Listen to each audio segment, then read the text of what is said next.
Hey guys, happy Wednesday. It is March 13th, 2024. I am your host of What's Up Wednesday, Brittany McAllister. We are here in Omaha, Nebraska.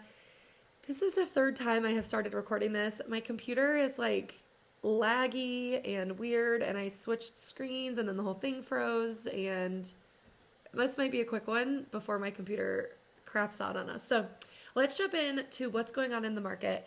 Well, first and foremost, interest rates are down. Tell your friends, tell your spouse, tell whoever. Interest rates are down. We are under 6.5, which is awesome. And I really think that's what's sparking all of this movement that we're seeing in the market right now. So in the last week, in the last week, there were more pendings than we've seen previously. In any of the other weeks that we've been tracking this every single week since the beginning of the year. And then there were more currently active homes, so both listed and then just still active on the market. We're at 669 active single property homes in Douglas and Sarpy County, which is about 20 more than we've seen this entire time. So there's about 468 non-new construction, just existing homes, single family, and 201 new construction, like completed new construction, which the new construction's actually down a bit. So must have seen some of those go under contract. But overall, more houses currently active than we've been seeing, and more going under contract. So things are moving.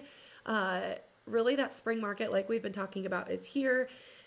And I feel like that is just stirring a bunch of like what's going on. Like I would say typically like this February into early March is when a lot of the sellers who are serious about moving get going. A lot of people hold out and they want to wait till like, the spring or the summer market or once school is out. Like, so there's going to be a whole nother wave of houses, I would say.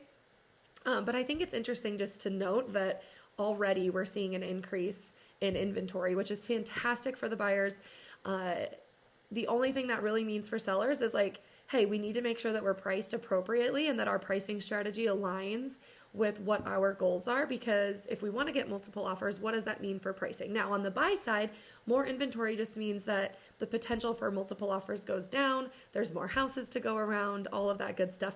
Now, if we continue to see interest rates come down, my guess is that we'll continue to be in that kind of crazy market where there's just a lot of buyers and more buyers getting into the market.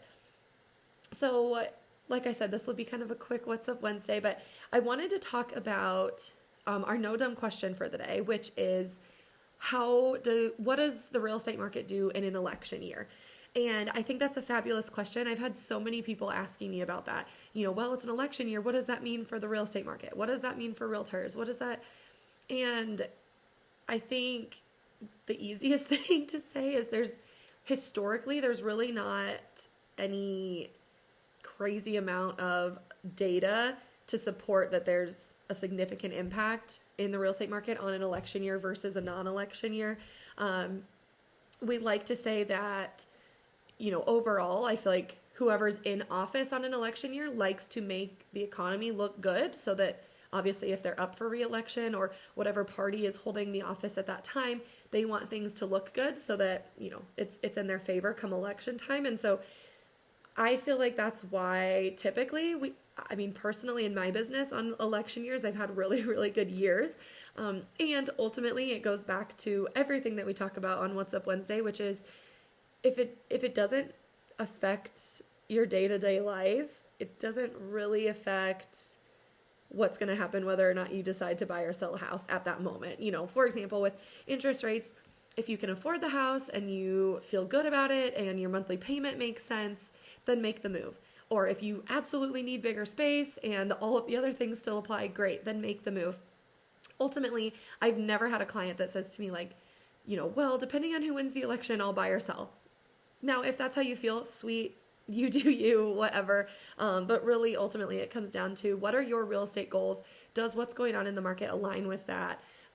And really, I would say overall, the presidential election really doesn't have any bearing on whether or not it makes sense for you personally to buy or sell a home in 2024. But I love that question, and I think it's a valid question.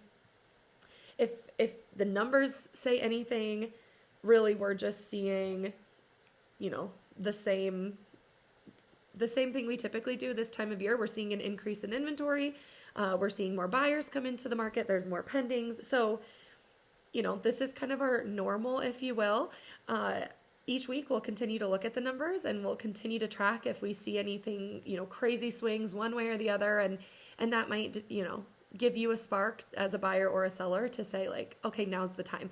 But overall, that's what's going on. I'm so grateful for you guys. So excited for everything that we have coming down the line here. But that's what I wanted to throw out there. If you know of anyone who's looking to buy or sell, please reach out. We have a lot of new listings coming up that we're really excited about and would love to help you with your real estate goals. So we will talk soon. Have a good rest of your week.